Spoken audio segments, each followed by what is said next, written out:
This is a short video to show you some best practices when using your code editor for this class.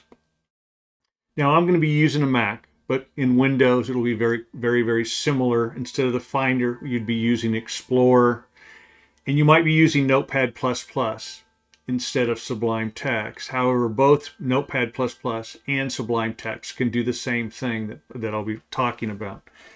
And you can see on the screen in my upper right hand corner, this window right here, this is my terminal program. In the bottom right hand window, I have my Finder.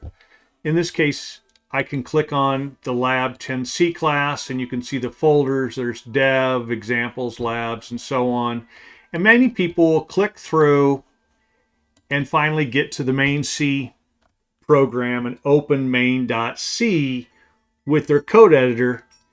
And that's pretty inefficient, and there's a better way to do it, and that's what I want to show you. But before I leave this, what I do want to show is that you do want to be able to be in that specific folder in your terminal application. And so what you can do is type in cd and space, and then just drag that folder and drop it into the terminal, and now you're in that specific folder, which is what you're going to need to do in order to do make flash, make clean, and so on. Okay, so that's set up properly. My terminal is set up properly. Let's go to my code editor. In this case, it's Sublime Text. It opened an empty window, and I don't want an empty window. I want to open a folder. So I click on Open, and I go to that folder, the 10C Labs class folder, and I say open the entire folder. Now you can see that I've got a very similar window here on the left-hand side that looks like this Finder window or Explorer window over here, and it is.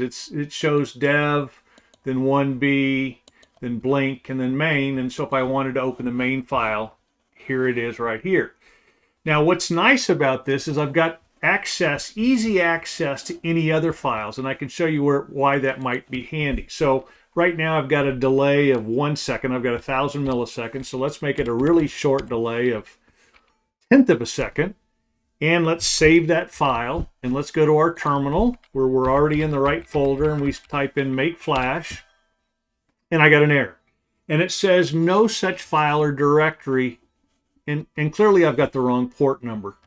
So I go to my make file and I look, oh, 3101 I know is incorrect. It should be 4201. It's a different physical port.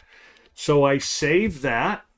I now go back to make flash, hit return, and it works fine. And all I had to do was just use this Explorer window or Finder window, this Pathfinder right here, to make that change. I didn't have to go find it in my Finder window, double click on it to open it, and do that.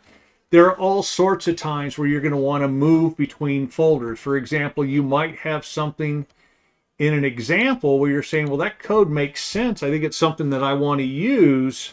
And so, for instance, in serial IO, and this is because we'll be working in the serial, you might have some code in serial IO that you want to use in your lab. And so you can just, copy and paste and do things like that. So I would encourage you to do two things. One, in order to use the very specific folder in the terminal window, drag that folder along with the CD. Go CD space and then drag the folder into the terminal window.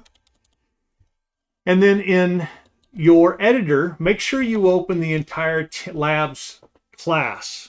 And that allow you to very easily move between files, make changes as needed, and really just go and keep the lab open the entire time and go to your next file that you want to work on and work on that and so on.